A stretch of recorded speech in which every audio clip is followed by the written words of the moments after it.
Duduk aja. Siap. Ya Pak. Pak. Izin Pak. Pak kemarin Joko. Pak kemarin dari survei indikator menyatakan bahwa 60% lebih bahwa masyarakat tidak percaya terkait ijazah Bapak palsu. Tanggapannya seperti apa Pak? Ya artinya masyarakat memiliki logika dan penalaran yang sehat. Memiliki logika dan penalaran yang sehat. Artinya itu. Tapi juga Karena logikanya memang nggak masuk. Saya kira 68% menyampaikan ketidakpercayaannya. tapi juga masih ada yang percaya Pak. Ya pasti ada yang pro, ada yang kontra, ada yang percaya, ada yang nggak percaya. Tapi semuanya nanti kita serahkan pada proses hukum. Nanti di pengadilan akan terbuka semuanya secara jelas dan gamblang, terang benderang semuanya. Karena di situ pasti nanti ada fakta-fakta, ada bukti-bukti, ada saksi-saksi, semuanya akan dibuka di sidang pengadilan. Ya. Baik, terima kasih Bang Karni. Bismillahirrahmanirrahim. Untuk mengawali diskusi kita hari ini, saya tegaskan bahwa kasus ijazah palsu itu bukan domain privat Pak Roy Suryo dan kawan-kawan, tapi ini adalah persoalan publik, persoalan kebangsaan dan kenegarawanan, sehingga siapapun boleh bertindak untuk dan atas nama persoalan ini, mendiskusikannya dalam rangka untuk mencari kebenaran. Akan tetapi dalam kasus ini tidak ada satu orang pun punya wewenang bertindak untuk dan atas nama siapapun untuk menarasikan perdamaian, jika pada akhirnya kedamaian tadi hanya untuk menutupi kebohongan, kedustaan, ketidakjujuran, apalagi ingin mengubur sejarah kelam soal ijazah palsu ini menjadi legasi sejarah yang memilukan bagi generasi selanjutnya. Kalau itu soal utang piutang, udahlah cincai, nggak apa-apa, udah utang lu saya lunasi, dah kita anggap nggak ada udang, selesai, nggak ada masalah. Tapi ini bukan soal ansih perkara private antara dua orang.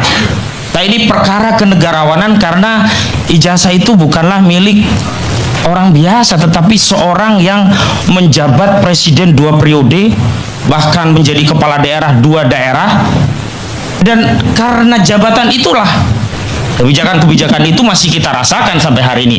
Misalnya pilu sekali Bang Karni, saya mendengar kabar ada otoritas negara dalam negara mewujud dalam satu bandara tanpa ada negara yang mengontrolnya, dan itu tidak mungkin terjadi di era Prabowo Subianto hari ini. Ini bagian dari legasi kebijakan dari seseorang yang mustahil menjadi presiden kalau dia tidak punya ijazah. Dan saya juga ingin menghimbau kepada segenap pihak untuk bisa meluaskan perspektif pandangan soal advokasi, tidak ansih soal litigasi. Kami mendapat mandat dari Pak Roy Suryo dan kawan-kawan itu baik bertindak di dalam pengadilan maupun di luar pengadilan. Makanya di kami itu ada 2 divisi Bang Karni. Divisi litigasi itu koordinatornya Bang Petrus Celestinos. Kebetulan saya yang diamanahi sebagai koordinator non litigasi. Sehingga soal damai itu sebenarnya bukan baru pertama kali disuarakan oleh Saudara Faisal Assegaf.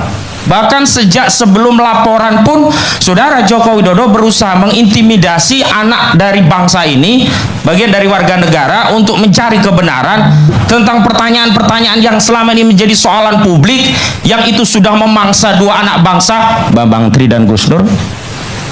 Tapi itu tidak dibungkam. Misalnya somasi sudah dilayangkan kuasa hukum Joko Widodo untuk diam. Tapi apakah kemudian dengan somasi itu Pak Roy Suryo diam, tidak melanjutkan penelitian, masalah ijazah palsu itu menjadi selesai? Oh tidak. Dan ternyata ancaman itu dilanjutkan, dan seolah-olah kebenaran itu akan bungkam manakala meminjam otoritas kepolisian menjadi laporan polisi, jadilah penyelidikan, naik menjadi penyidikan, dan di ujung ada orang-orang yang punya deposit akal sangat kecil menganggap ketika status tersangka itu bisa menekan orang sehingga bisa mendamaikan al-haq dengan al-batil. Gak bisa. Karena hari ini soalan yang hari ini kita diskusikan itu ingin dijawab dan diketahui oleh masyarakat tentang kebenarannya seperti apa. Bukan cincainya, bukan damainya, bukan 86-nya, bukan. Lalu apa kewenangan kita mendamaikan persoalan yang sebenarnya bukan tupoksi kita? Lalu kita, istilah orang Jawa itu, Wong legan golek momongan, nggak tahu sangkut pautnya, nggak ada kepentingannya, tiba-tiba menjadi pihak yang seolah-olah akan melerai. Dan mohon maaf Bang Karni, hari ini persoalan ijazah palsu itu belum selesai. Jadi jangan mengekstensifikasi masalah, diperluas ke Pak SBY, Bu Mega, kemana-mana. Enggak gitu, enggak. Kami juga nggak pernah mendiskursuskan persoalan ini sampai ke sana, enggak. Dan benar Pak SBY kalau ditanya soal itu, GP emang gue pikirin apa urusannya sama gue. Demokrat juga nggak ada urusannya, wong selama ini Demokrat juga sudah membantah begitu. Justru narasi yang diperluas, ekstensifikasi masalah ini, alih-alih mendamaikan suhu anak bangsa yang sudah mengkerucut pada soalan pembuktian ijazah, menjadi melebar kembali. Seolah ada masalah-masalah implisit dalam persoalan ijazah palsu, padahal persoalannya hanya eksplisit soal ijazah palsu. Lalu saya ingin tegaskan lagi, kalau kita memang meyakini Indonesia adalah negara hukum, yang memang mau tidak mau hukum itulah yang akan menjadi penengah atas perselisihan anak bangsa. Dan mohon maaf, hari ini bukan kemudian dengan mediasi itu Pak Roy di dalam sebuah kamar private ya gelap, lalu ada senter, Saudara Joko Widodo membawa ijazahnya, senter itu dinyalakan, Pak Roy kemudian suruh melihat, Mas Roy ini ya asli ya, sudah selesai begitu.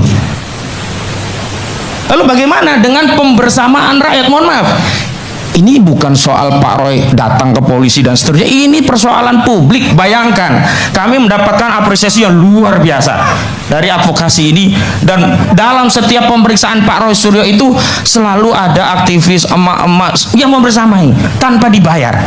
Artinya apa? Mereka mengasosiasi bahwa masalah ini bukan ansih masalah Roy Suryo, bukan. Ini. Selamat datang kembali di channel Kabar Politik Viral, kanal yang selalu menyajikan berita terpanas paling tajam dan langsung ke inti persoalan negeri ini. Teman-teman sekalian, isu panas kembali bergejolak di panggung politik tanah air. Publik hari ini dibuat geger dengan beredarnya rumor pergantian dan pembongkaran jabatan strategis, mulai dari isu draft, pembangkangan reposisi Kapolri, hingga polemik berkepanjangan terkait keabsahan ijazah yang tak kunjung usai dan terus memicu perdebatan publik.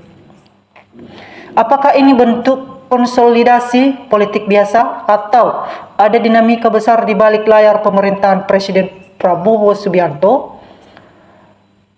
Simak pembahasannya secara lengkap sampai akhir dan jangan lupa klik tombol subscribe, like, serta nyalakan lonceng notifikasinya agar kalian tidak ketinggalan kabar politik paling viral.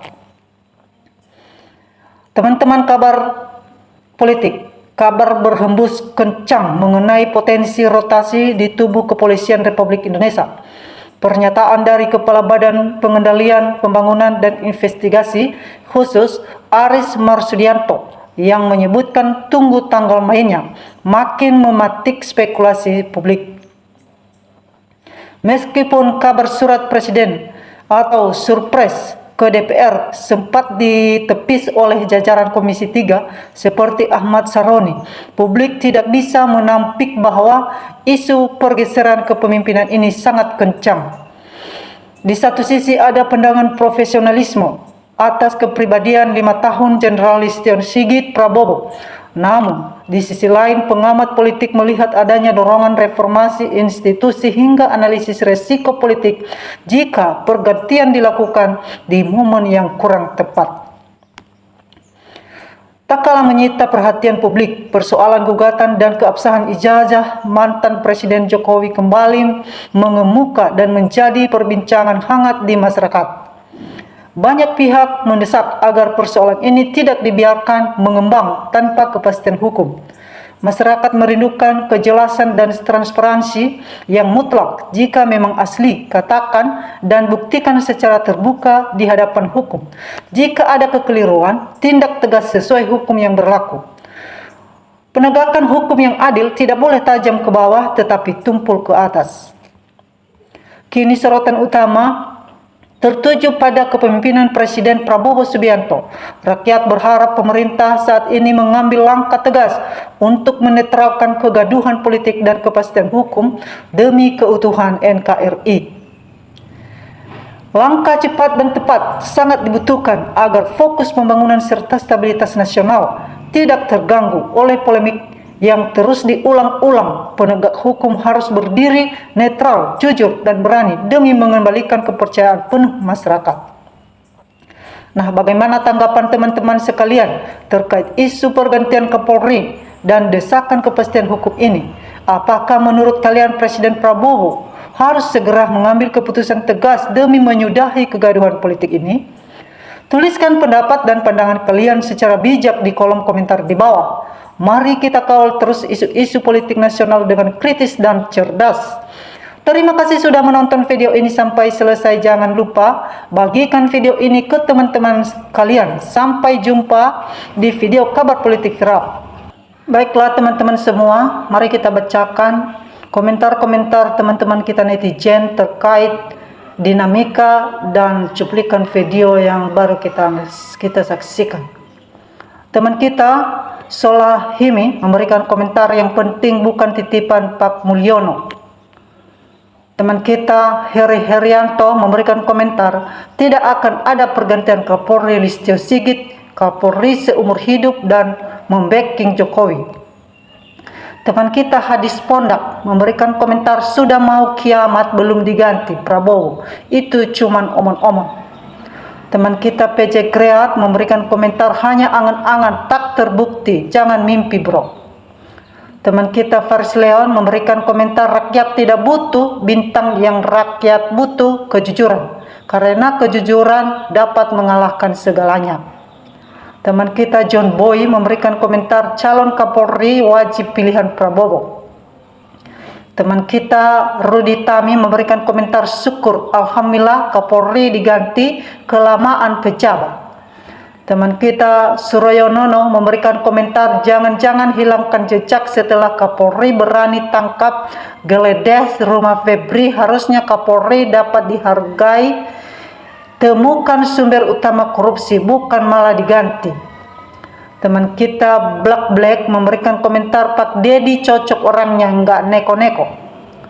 Teman kita Ahliza memberikan komentar, Presiden harus berani memilih Kapolri yang berani membongkar dan menangkap koruptor serta memberantas narkoba tanpa pandang bulu siapa belakangnya atau anak oknum siapa.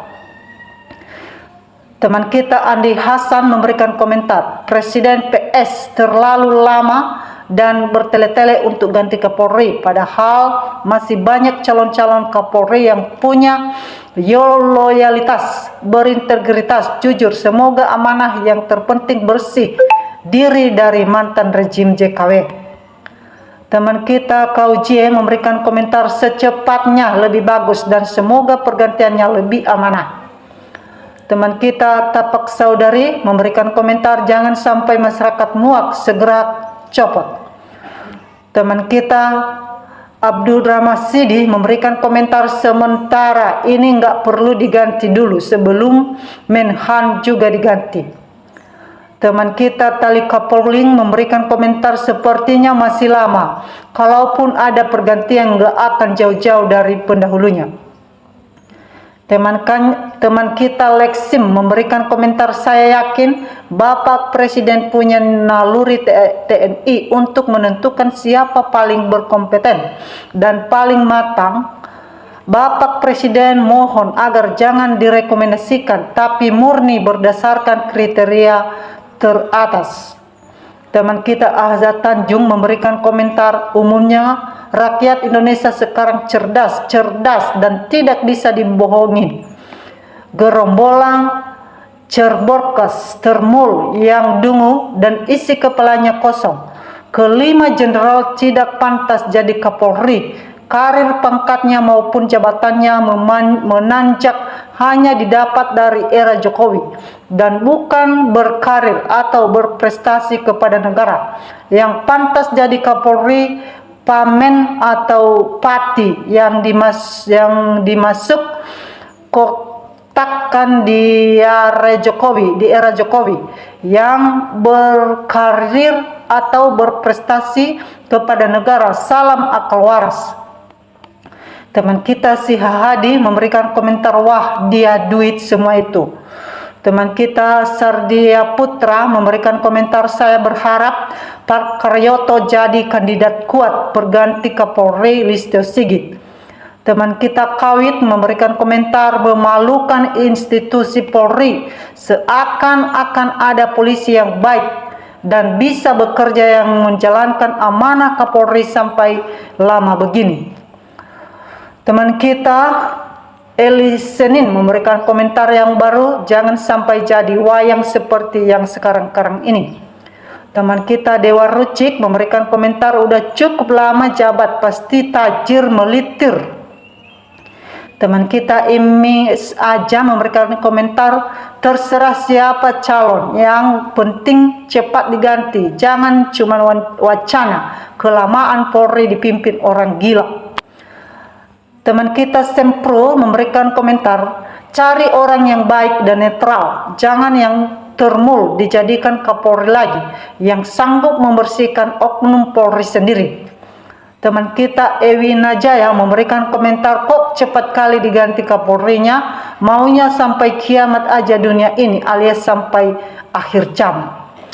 Teman kita Jupriyono memberikan komentar, Pak Prabowo harus pilih Pak Wahyu Widada, sosok brilian. Teman kita Rulis Seribu memberikan komentar, semoga segera diganti. Teman kita Kinta Paja memberikan komentar, ini anak buah media massa dan online. Teman kita Nila Oktaviani memberikan komentar, mau siapapun Kapolrinya, sabu tetap tidak bisa diberantas karena di tangan mereka semua. Teman kita Emrah Rahmat memberikan komentar, entah mau dibawa kemana Polri sekarang ini. Teman kita Mang Yoyo memberikan komentar, tidak berani ganti kok masih lama pensiunnya, mana bisa. Teman kita Rinawati memberikan komentar, Presiden Prabowo masih takut kalau pamor nggak akan ganti Kapolri. Teman kita Solikim Suryani memberikan komentar, bursa Nursa terus nggak ada bukti. Teman kita Wahyudi Supriyantono memberikan komentar, tetap harus urut kacang, jangan seperti Tito Karnavian lompat ke 3 tingkat bikin rusak hierarki. Teman kita Gunawan Laus memberikan komentar, berharap Kapolri baru bisa bawahi keberokan polisi selama ini, jangan sampai makin hancur. Teman kita Andi memberikan komentar, Kapolda Metro Jaya bintang 2. Teman kita Bambang Haryanto memberikan komentar, semoga cepat. Teman kita Ndobloslu memberikan komentar, posisi Polri di bawah kementerian ganti, Kapolri sehari 3 kali pun nggak ngefek, revisi undang-undangnya sehingga Kapolri bisa dari luar. Teman kita Wasono Aja memberikan komentar, mestinya kalau memang Kapolri diganti ya Jaksa Agung diganti dan Menhannya diikuti Jenderal Kopassus, itu baru ideal, nggak ada kubu-kubuan. Teman kita Emrit memberikan komentar, Jenderal Listio Sigit pemberani yang hebat walaupun dikepung kekuatan besar, tetap tegar, nggak takut dipecat, lanjutkan memberantas korupsi di lingkungan istana, bravo Kapolri. Teman kita Reality memberikan komentar, menurut pendapat saya sosok yang cocok dan paling tepat mengganti Kapolri Listio Sigit adalah Pak Wahyu Widada. Kenapa saya katakan demikian? Selain Pak Wahyu telah memiliki bintang 3 dan beliau adalah sosok pejabat Polri yang rendah hati. Teman kita Orientasi memberikan komentar, pengganti Kapolri sama aja masih termul, palsu, dia bilang asli. Teman kita Ari Mimin memberikan komentar, calon Kapolri pasti dari Jawa Tengah. Teman kita Sahuri memberikan komentar, kalau bisa diganti Kapolri jangan dari kepolisian, sama saja bohong. Teman kita Yadi Hardianti memberikan komentar, mbok cepat ganti, bosen lihat Kapolri ini. Teman-teman, demikianlah pendapat-pendapat atau komentar-komentar daripada teman-teman kita. Terima kasih telah bersama kami menyaksikan video ini dari awal sampai akhir. Salam NKRI harga mati.